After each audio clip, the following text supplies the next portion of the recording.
Salam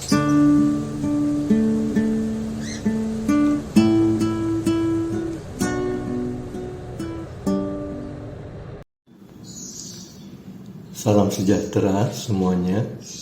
Kita berjumpa kembali di channel Jalan Lurus 911. Ada banyak pendapat dan teori tentang akhir zaman, tentang kesudahan segala sesuatu. Kali ini mari kita melihat kesudahan segala sesuatu menurut Tuhan Yesus sendiri. Apakah yang Dia katakan mengenai hal itu?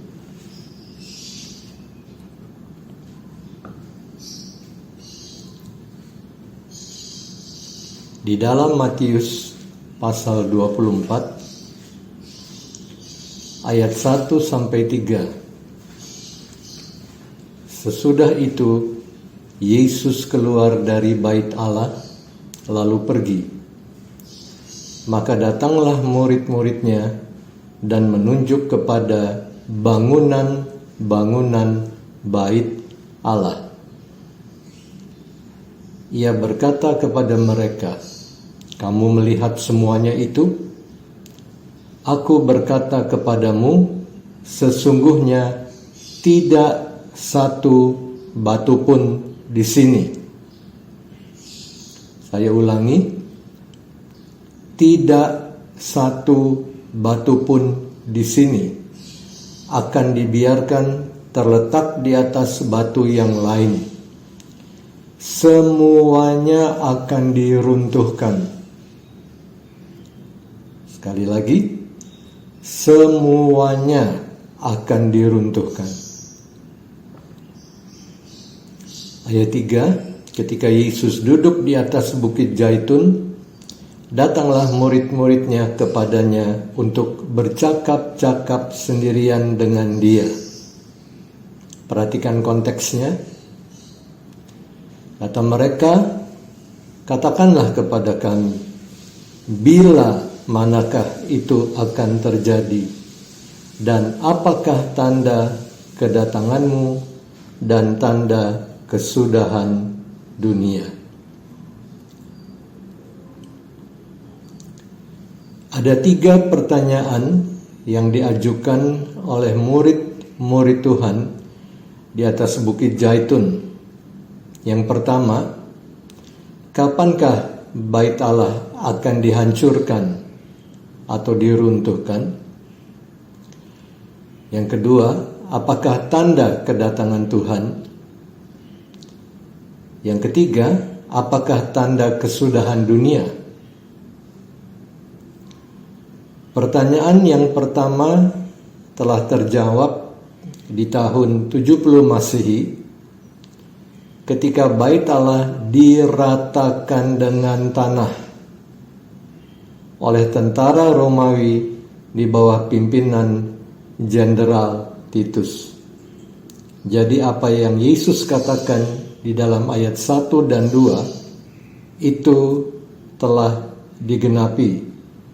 Tidak ada satu batu pun yang akan terletak di atas lainnya.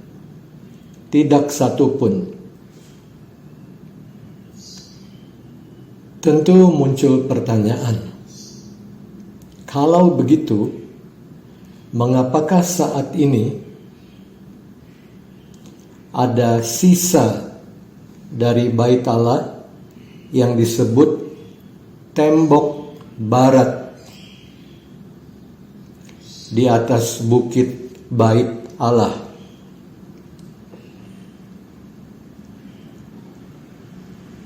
Jawabannya sebetulnya cukup simpel.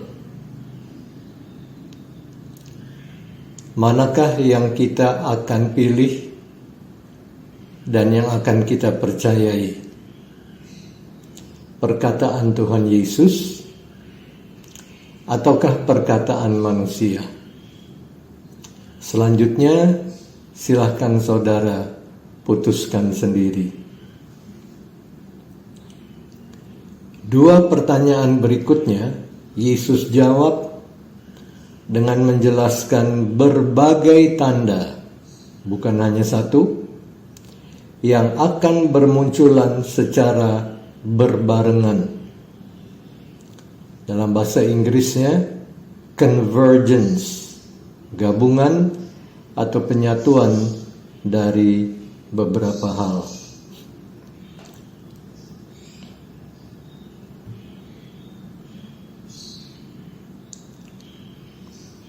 Banyak orang gereja kelihatannya rada alergi atau tidak begitu menyukai tentang hal tanda ini. Tentu dengan alasan masing-masing. Dan biasanya ayat yang dipakai untuk mendukung sikap dan pandangan mereka adalah Matius 12 ini. Ayat 38 dan 39. Pada waktu itu berkatalah beberapa, perhatikan konteksnya, ahli Taurat dan orang Farisi kepada Yesus, bukan murid-muridnya. Guru, kami ingin melihat suatu tanda daripadamu. Tetapi jawab Yesus kepada ahli Taurat dan Farisi ini, angkatan yang jahat dan tidak setia ini menuntut suatu tanda. Tetapi kepada mereka tidak akan diberikan tanda selain tanda Nabi Yunus, yang merupakan simbol atau tipologi dari kebangkitan Yesus pada hari yang ketiga. Jadi menurut ayat ini, angkatan yang jahat dan tidak setia tidak akan diberikan tanda.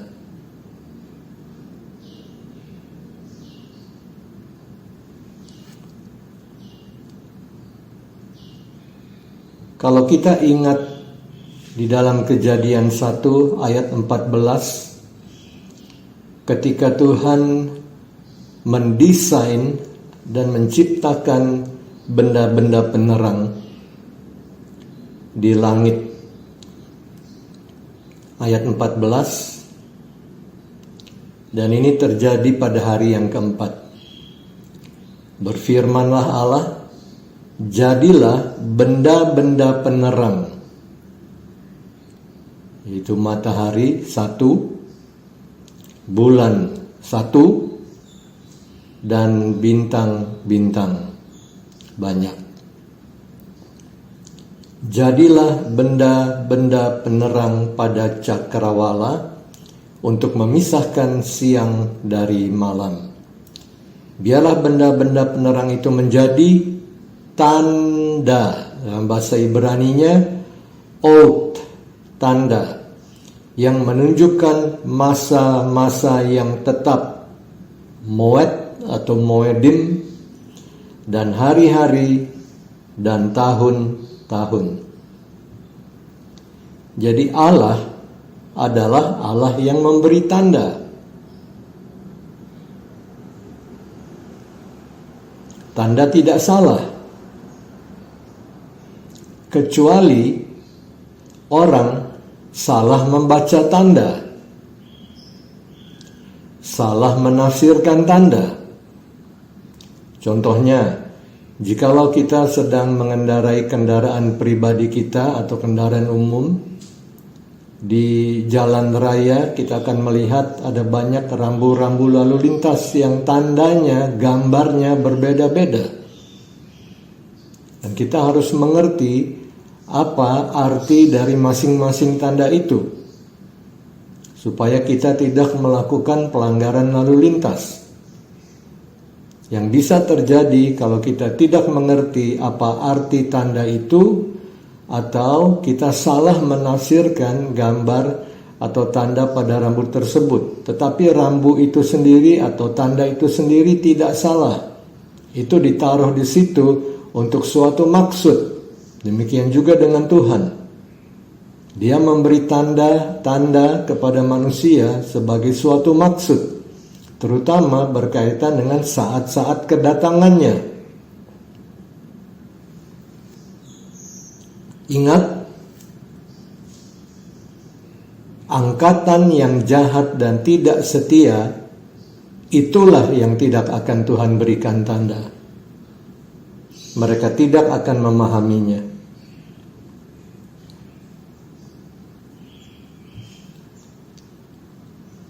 Sekarang Matius pasal 24. Kita akan lihat apa yang Tuhan Yesus maksudkan dengan kesudahan. Sekarang pertanyaan yang kedua dan ketiga yang diajukan murid-muridnya itu akan dijawab oleh Tuhan Yesus. Matius 24 ayat 8.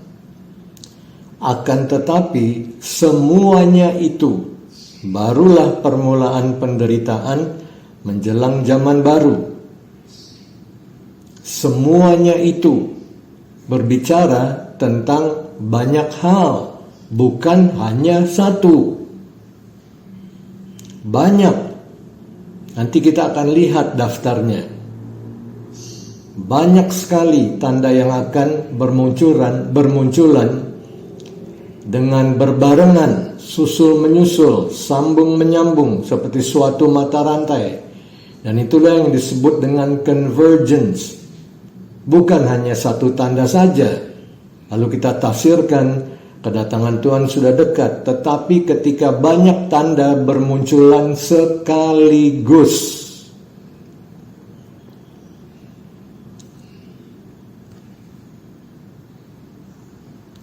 Ketika semuanya itu mulai terjadi, itu barulah permulaan penderitaan menjelang zaman baru.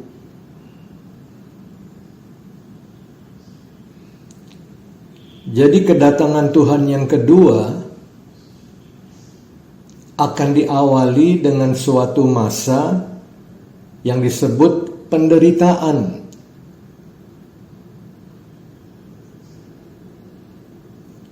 Penderitaan memang sudah ada sejak zaman dahulu juga. Tetapi kali ini beda penderitaannya karena berkenaan dengan hukuman Tuhan yang akan jatuh atas manusia yang terus memberontak dan terus berlaku fasik dan berbuat jahat di hari-hari yang terakhir. Nah, masa yang Tuhan sebut sebagai penderitaan ini ada permulaannya dan ada akhirnya. Kita baca ayat 14. Dan Injil kerajaan ini akan diberitakan di seluruh dunia menjadi kesaksian bagi semua bangsa. Sesudah itu barulah tiba kesudahannya. Jadi ada permulaannya dan ada kesudahannya. Apa yang akan berkesudahan? Apa yang akan berakhir menurut Yesus sendiri? Permulaan penderitaan menjelang zaman baru. Di dalam konteks ini Yesus berbicara tentang zaman. Yesus tidak berbicara tentang kiamat. Yesus tidak berbicara tentang bumi ini akan hancur dan musnah, tetapi tentang suatu zaman yang akan diganti dengan zaman baru. Jadi kesudahan menurut Yesus itu berbicara tentang berakhirnya suatu zaman, yaitu zaman yang lama, yang akan digantikan dengan zaman yang baru. Zaman yang lama berakhir, zaman yang baru dimulai, dan kedua-duanya Tuhan yang lakukan. Tuhan yang akan mengakhiri zaman yang lama, Tuhan juga yang akan memulai zaman yang baru. Bukan manusia, juga bukan gereja. Ya, kita harus mengerti limit yang Tuhan berikan kepada gereja. Ada hal-hal yang Tuhan delegasikan kepada gereja, ada hal-hal yang hanya Mesias sendiri bisa lakukan. Jangan dicampur aduk.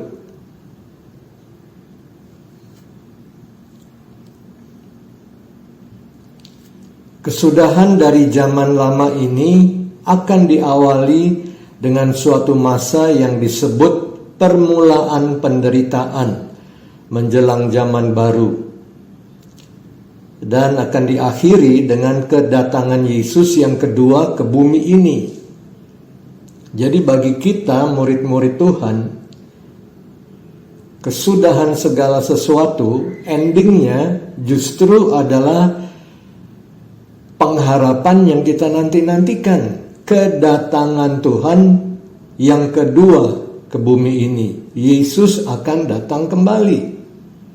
Bukankah itu yang selama ini kita nanti-nantikan dan kita rindukan?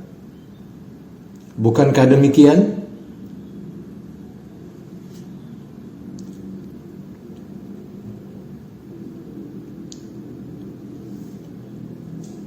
Di dalam Roma 5 ayat 12 kita diingatkan kapan munculnya zaman yang lama ini dan kenapa Tuhan ingin mengakhirinya.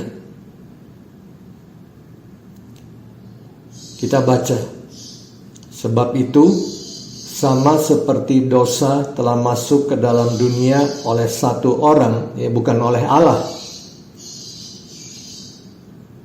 Allah tidak menciptakan apa yang disebut zaman lama ini. Tetapi zaman yang lama ini dimulai ketika Adam dan Hawa jatuh dalam dosa.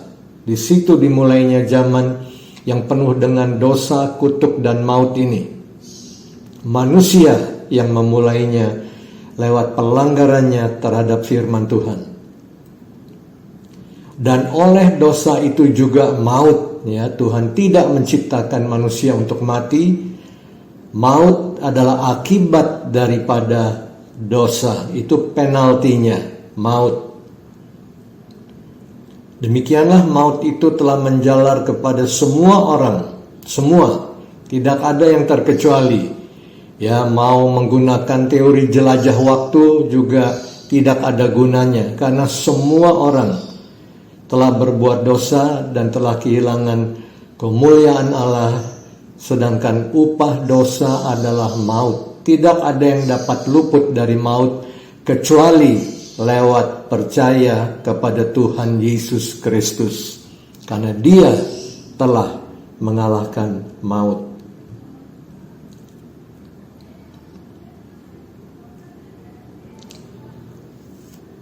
Banyak orang menggunakan istilah birth pangs atau sakit bersalin sebelum melahirkan untuk menjelaskan masa permulaan penderitaan ini.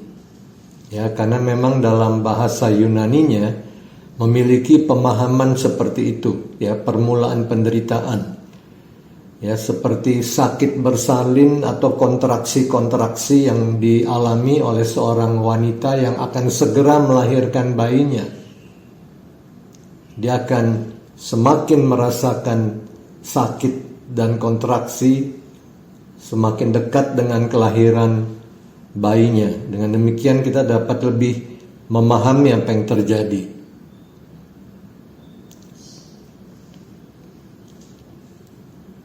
Banyak tanda akan bermunculan secara simultan, serentak, berbarengan, ya, convergence, untuk memberitahu kita bahwa masa sakit bersalin telah tiba, permulaan awal telah dimulai.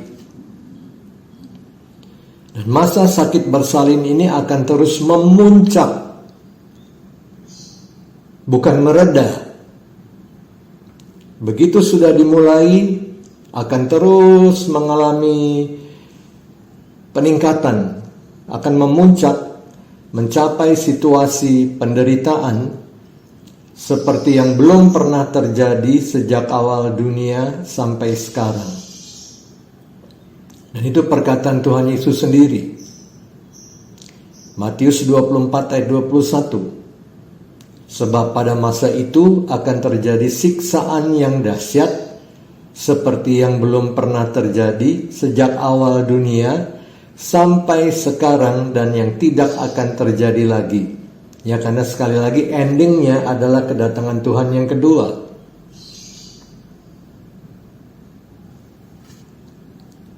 Jika Anda bertanya apakah situasi saat ini akan semakin mereda dan berakhir atau akan terus bertambah-tambah, jawaban saya, silahkan pilih. Perkataan Tuhan Yesus sendiri atau perkataan manusia. Selalu seperti itu. Kembali kepada diri kita masing-masing.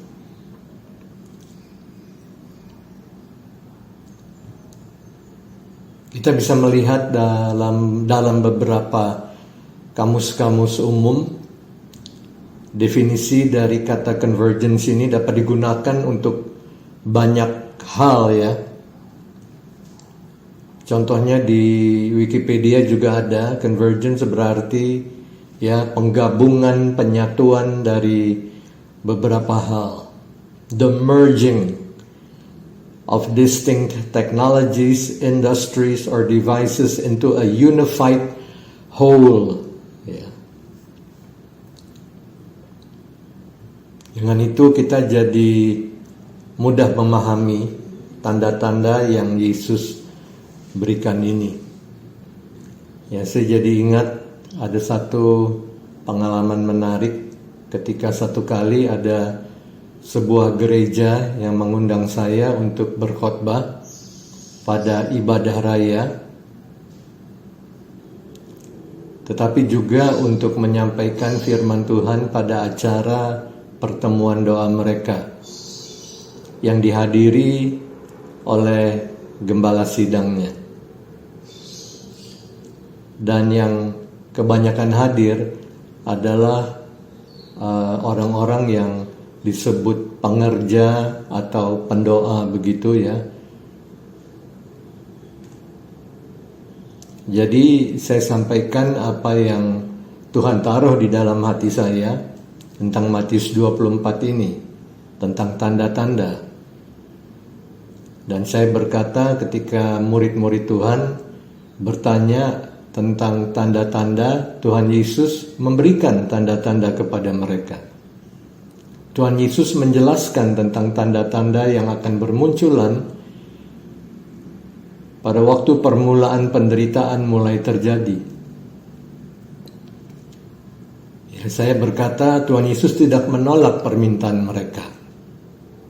Meskipun penggenapannya masih lama, ya, dari pertanyaan mereka sampai sekarang kita lihat ya sekitar 2000 tahun telah berlalu. Tuhan Yesus tidak berkata, tidak usah tanya sekarang, masih lama, nanti saja generasi yang hidup di masa itu akan mengetahui. Ya tentu kalau tidak diberitahu di Alkitab, ya generasi kapanpun juga tidak akan mengetahui. Logisnya kan generasi sekarang bisa tahu karena di Alkitab telah tertulis kan 2000 tahun yang lalu. Nah, yang menarik ini, ketika saya sampaikan seperti itu,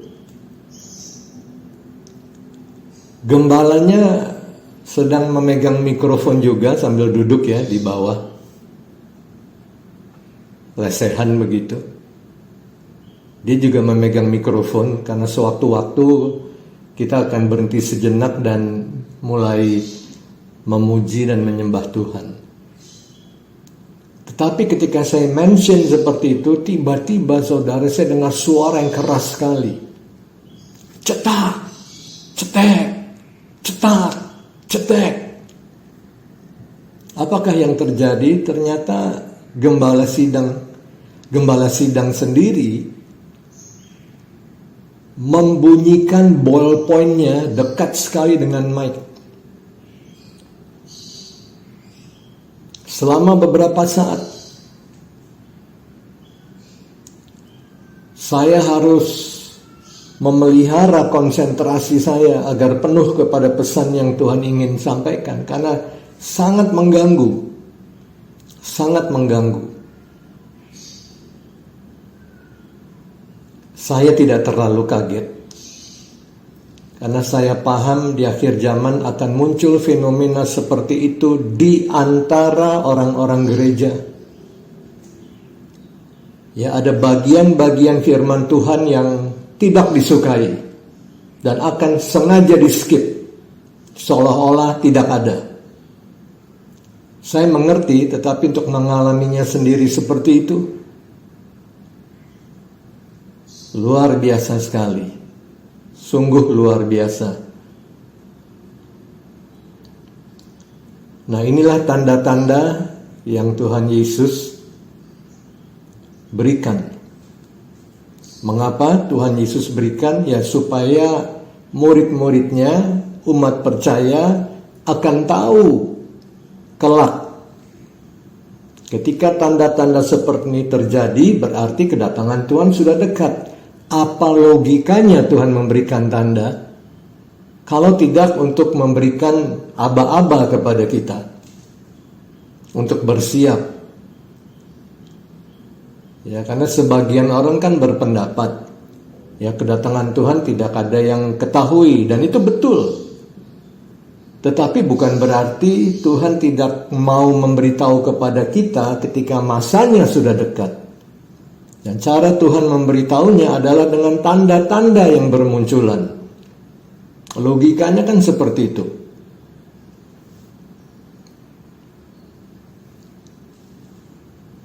Tanda yang pertama Yesus sebutkan, surprisingly, bukan yang saat ini sedang menjadi buah bibir dari banyak orang di dunia ini, yaitu penyakit tertentu.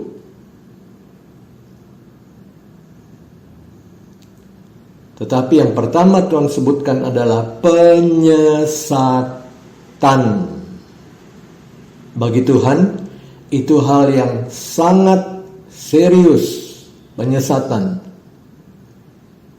yang terjadi di dunia dan yang terjadi juga di dalam gereja. Bagi Tuhan, itu yang paling serius dari semuanya. Kemudian Mesias-Mesias palsu, deru perang atau kabar tentang perang, bangsa bangkit melawan bangsa dan kerajaan melawan kerajaan, kelaparan, sampar ya dalam bahasa Indonesianya. Entah kenapa samparnya tidak dicantumkan dalam bahasa Inggris ya, pestilence. Sampar itu dicantumkan. Saya ingin berkomentar sedikit tentang hal ini. Satu kali saya teringat ayat di dalam Markus 16 yang berkata, tanda-tanda ini akan menyertai orang-orang percaya. Dan salah satunya adalah mereka akan menumpangkan tangan ke atas orang sakit dan orang sakit akan disembuhkan. Satunya lagi adalah mereka, kalau mereka minum racun maut, mereka tidak akan mati. Jadi ada bedanya antara penyakit yang sifatnya alami dengan racun dan bahkan racun maut. Ya, unsur atau zat yang toksik, ada bedanya. Ya, contohnya di alam, di kalangan hewan, ada hewan-hewan yang beracun, memiliki bisa, dan bahkan ada yang mematikan, seperti ular kobra dan sebagainya. Tetapi juga ada beberapa tumbuhan yang juga mengandung racun dan bahaya jikalau dimakan. Itu bukan penyakit, itu racun. Tetapi juga ada racun atau toksik yang sifatnya racikan kimia, ada juga itu. Ya, karena kita rata-rata juga telah belajar kimia dasar dulu, kita mengerti ya, unsur A dicampur sama unsur B, tambah lagi unsur C, bisa menjadi suatu unsur yang berbeda. Termasuk bisa beracun, toksik, racikan kimia. Jadi bedakan itu, ya, bedakan itu. Kalau kita mulai bicara tentang penyakit, bedakan antara penyakit yang memang terjadi setelah manusia jatuh dalam dosa dengan racun, baik racun yang alami, baik racun yang dibuat dengan sengaja. Berikut gempa bumi, penganiayaan, murtad. Ya, kita biasanya lebih banyak berbicara tentang banyak orang akan datang kepada Tuhan Yesus di akhir zaman, dan itu memang betul. Ya, ada ayatnya. Tapi pada saat yang bersamaan juga ada ayat-ayatnya yang berbicara banyak yang akan murtad juga. Dan seperti yang saya katakan tadi, itu dimulai dengan penyesatan. Makanya Tuhan Yesus sebutkan dulu penyesatan, sedikit-sedikit mulai menolak kebenaran firman Tuhan, ya. Mulai pilih-pilih, ya, firman yang tidak enak didengar mulai disingkirkan, dan itu termasuk salah satu fenomena di akhir zaman. Ya, orang-orang yang sudah tidak tahan dengan pengajaran yang sehat dan mengumpulkan guru-guru, ya, yang hanya menyampaikan apa yang mereka ingin untuk memuaskan telinga mereka. Itu fenomena di akhir zaman.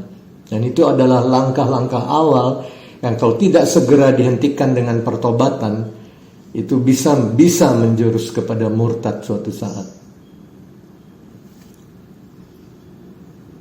Belum lagi bicara tentang penghakiman Tuhan, karena firman-Nya diperlakukan seperti itu.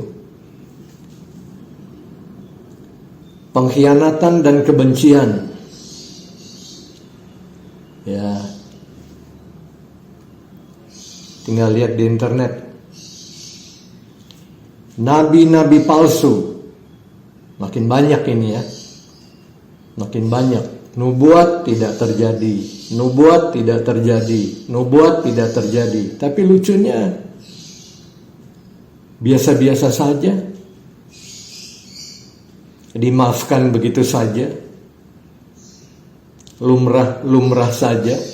Tidak perlu klarifikasi, tidak perlu minta maaf, tidak perlu, diamkan saja, nanti juga semua lupa.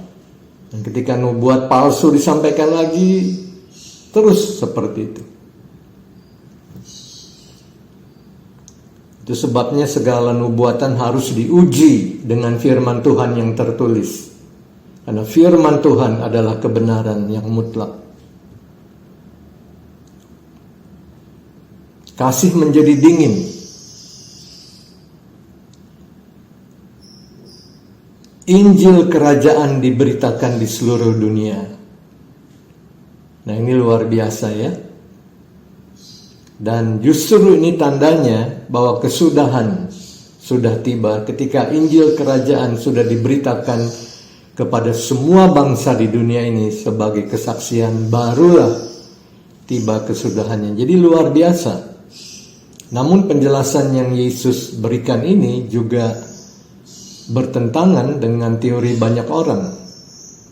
Ya, karena menurut apa yang Yesus katakan di sini, Injil kerajaan di akhir zaman akan diberitakan di tengah-tengah krisis, di tengah-tengah penderitaan yang besar seperti ini, bukan di tengah-tengah suasana yang kondusif,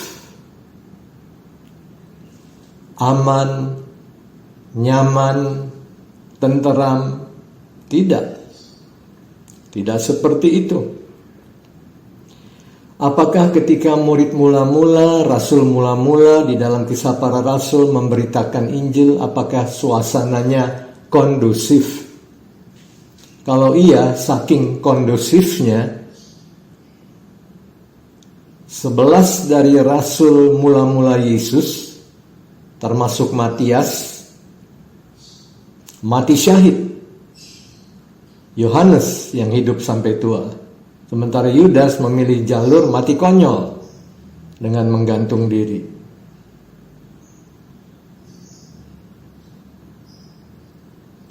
Tetapi yang Yesus sendiri katakan adalah Injil kerajaan ini akan diberitakan kepada semua bangsa di tengah-tengah penyesatan, ya, deru perang dan peperangan, kelaparan, sampar, gempa bumi, berbagai bencana, aniaya, murtad, pengkhianatan, nabi palsu, kedurhakaan, dan sebagainya. Amanat agung jalan terus.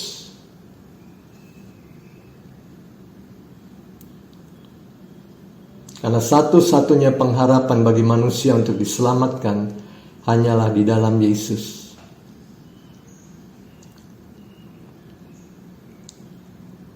Satu contoh bisa kita lihat di dalam Wahyu, kitab Wahyu pasal 7 ayat 9, 10 dan 14. Kemudian daripada itu aku melihat sesungguhnya suatu kumpulan besar orang banyak yang tidak dapat terhitung banyaknya. Ya, bayangkan saja jikalau kita sedang berbicara di tengah suatu stadion sepak bola yang penuh sesak. Seperti itu, kita tidak bisa menghitung ya satu persatu berapa jumlah keseluruhannya secara akurat. Kita hanya dapat mengatakan tidak terhitung banyaknya.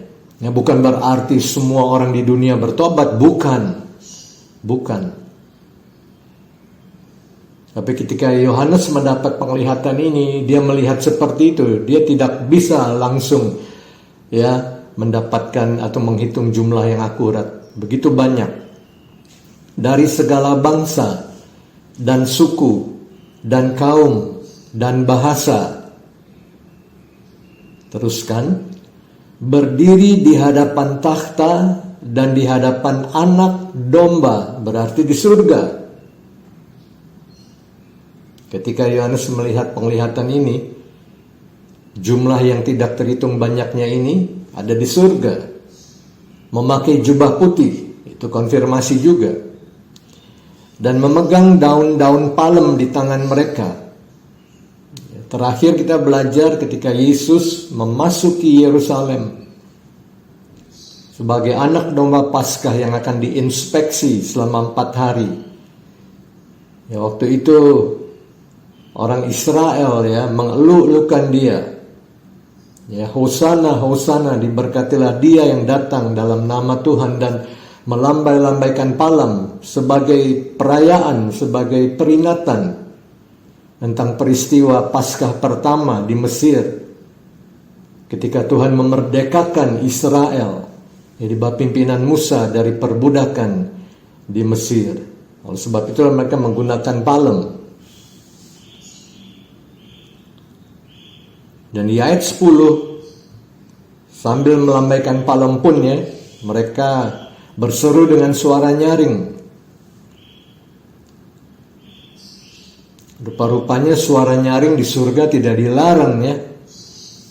Dan dengan suara nyaring mereka berseru, keselamatan bagi Allah kami yang duduk di atas takhta dan bagi anak domba. Jadi jelas ya di surga. Kapan mereka tiba di situ? Ini kan baru Wahyu pasal 7. Ayat 14, mereka ini adalah orang-orang yang keluar dari kesusahan yang besar. Ini mengkonfirmasi apa yang Yesus katakan dalam Matius 24. Ya, Injil kerajaan akan diberitakan di tengah-tengah kesusahan dan bahkan kesusahan yang besar. Dan mereka telah mencuci jubah mereka dan membuatnya putih di dalam darah anak domba. Berarti mereka telah menerima Yesus dan pengorbanannya di kayu salib sebagai keselamatan mereka. Secara pribadi, mereka terima Yesus sebagai juru selamat dan Tuhannya. Di tengah-tengah kesusahan yang besar, banyak orang akan bertobat. Itukah paradigma kita tentang penuaian di akhir zaman? Atau beda? Anda harus tentukan sendiri. Berikut ini ada sebuah tabel kronologi yang sederhana dari kitab Wahyu yang terdiri dari 22 pasal yang bisa mempermudah kita, paling tidak saya, lebih mudah jadi melihat alur kronologi yang ada di kitab Wahyu. Contohnya seperti keterangan tadi itu kan berasal dari Wahyu pasal 7. Ya, kalau kita lihat di peta waktu ini di pasal 7 baru belum sampai tribulasi besar, the Great Tribulation, yang lebih tepat disebut dengan masa kesusahan Yakub. Ya, masa kesusahan Yakub itu adalah terminologi Alkitabnya. Itu akan terjadi mulai dari tengah-tengah 7 tahun tribulasi. Tetapi lihat ini di pasal 7 baru tribulasi sebetulnya. Tapi Yohanes melihat jumlah yang besar tadi sudah di depan takhta anak domba. Kapan mereka tiba di situ? Nah, berbagai tafsiran tentu muncul, silahkan tentukan sendiri mau yang mana. Tapi yang pasti ya, saya selalu tuh cari yang pasti dulu, baru kemudian melakukan penafsiran. Cari yang pasti dulu, yang fakta dulu. Yang fakta adalah, kalau saudara perhatikan, mulai dari pasal yang keempat sampai pasal 19, ya dari pasal 4 kitab Wahyu sampai pasal 19, tiba-tiba kata eklesia atau jemaat, jemaat Allah, eklesia, orang-orang yang dipanggil keluar untuk menjadi miliknya. Karena di dalam pasal 1 sampai 3 kata jemaat muncul terus ya. Kepada jemaat di Efesus, ya, kepada jemaat di Tiatira. Pesan Tuhan kepada 7 jemaat. Tapi begitu pasal 4 sampai 19 hilang eklesia.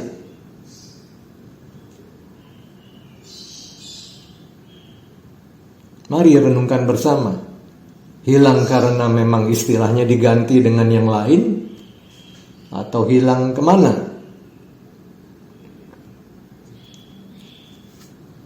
Itulah sebabnya saya katakan ada beda pandangan. Tentukan sendiri Anda mau pegang pandangan yang mana. Saya hanya mengambil intinya saja. Di tengah-tengah penderitaan yang besar, penuaian jiwa yang besar juga tetap akan terjadi. Meskipun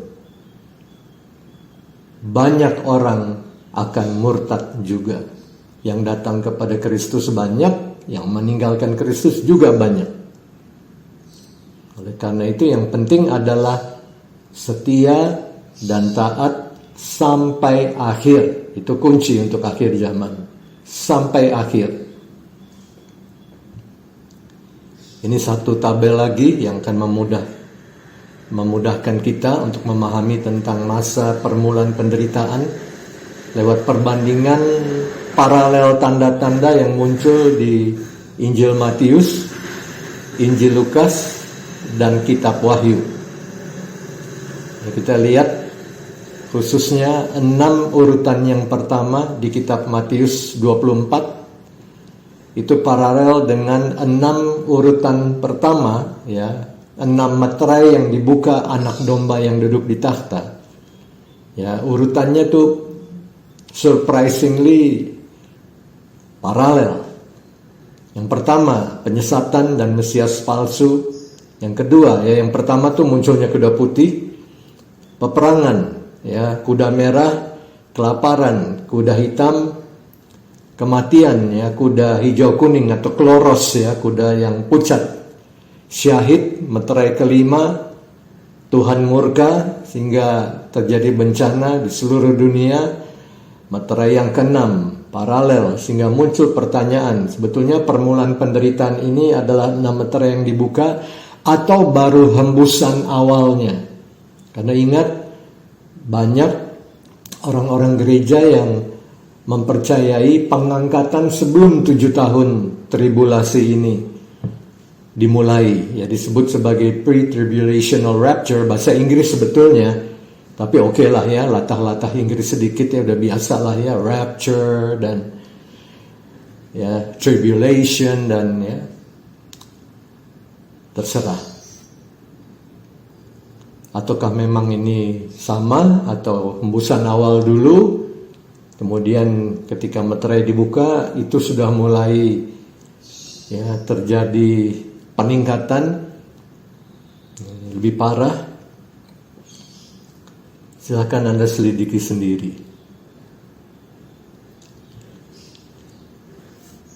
Tetapi di dalam Kisah Para Rasul 1 ayat 5, 6, 7, 8 kita bisa membaca tentang janji Bapa yang diucapkan Tuhan Yesus sebelum dia naik ke surga. Sebab Yohanes membaptis dengan air, tetapi tidak lama lagi kamu akan dibaptis dengan Roh Kudus. Ayat 6, maka bertanyalah mereka yang berkumpul di situ. Nah, perhatikan pertanyaan murid-murid Tuhan ini. Atau orang-orang percaya yang waktu itu mendengar perkataan Tuhan. Tuhan Yesus sedang berbicara tentang Roh Kudus yang akan diberikan, yang akan dicurahkan atas orang-orang percaya.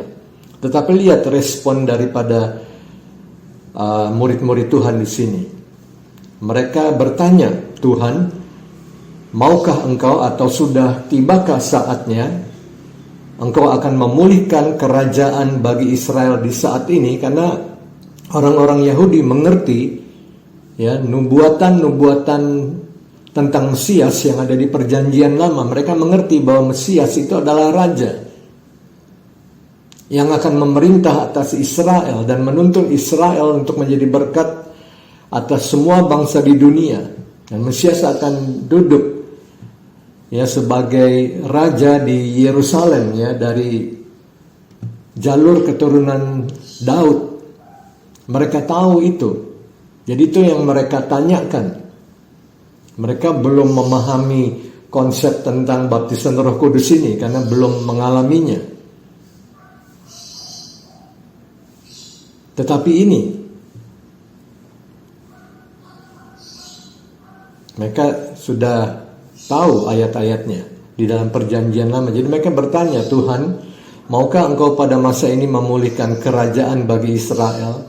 Yang Mesias memerintah dari Yerusalem Israel sebagai raja. Ayat 7 Tuhan Yesus menjawab, Engkau tidak perlu mengetahui masa dan waktu yang ditetapkan Bapa sendiri menurut kuasanya. Dengan kata lain, Bapa sudah menetapkan waktunya untuk itu. Engkau tidak perlu tahu sekarang. Nah, justru ini yang Tuhan bilang. Engkau tidak perlu mengetahuinya saat ini. Jangan takut, Bapa sudah menentukan waktunya, sudah menetapkan waktu untuk itu. Nah, yang mereka harus pahami adalah ayat 8. Tetapi kamu akan menerima kuasa. Itu yang Yesus sebut, kamu akan menerima kuasa kalau Roh Kudus turun ke atas kamu, dan kamu akan menjadi saksiku di Yerusalem pusatnya, dan di seluruh Yudea dan Samaria dan sampai ke ujung bumi. Jadi lingkaran dalam lingkaran ya, makin lama makin luas, makin luas, makin luas sampai ke ujung bumi. Ini yang perlu mereka tangkap. Ya, karena Roh Kudus akan memperlengkapi gerejanya dengan kuasa agar gereja dapat melaksanakan amanat agung, jadikan semua bangsa murid Yesus dengan mengajarkan semua yang Yesus telah ajarkan. Semuanya, bukan sebagian, semuanya. Dan ini akan berjalan terus, ya, sampai akhir zaman, sampai Tuhan Yesus datang kembali. Ini akan menjadi tanda bahwa kesudahan sudah tiba, jikalau Injil Kerajaan telah diberitakan kepada semua bangsa. Dan baru setelah itu, ya, Yesus akan memerintah sebagai Mesias Raja dari Yerusalem, ya, Israel, dan menjadi berkat atas seluruh bumi. Harus Mesias Raja sendiri yang memimpin dunia ke dalam kerajaan damai dan berkat yang sempurna seperti itu. Dan waktu untuk itu, bagi kita yang percaya kepadanya, itu sudah dekat.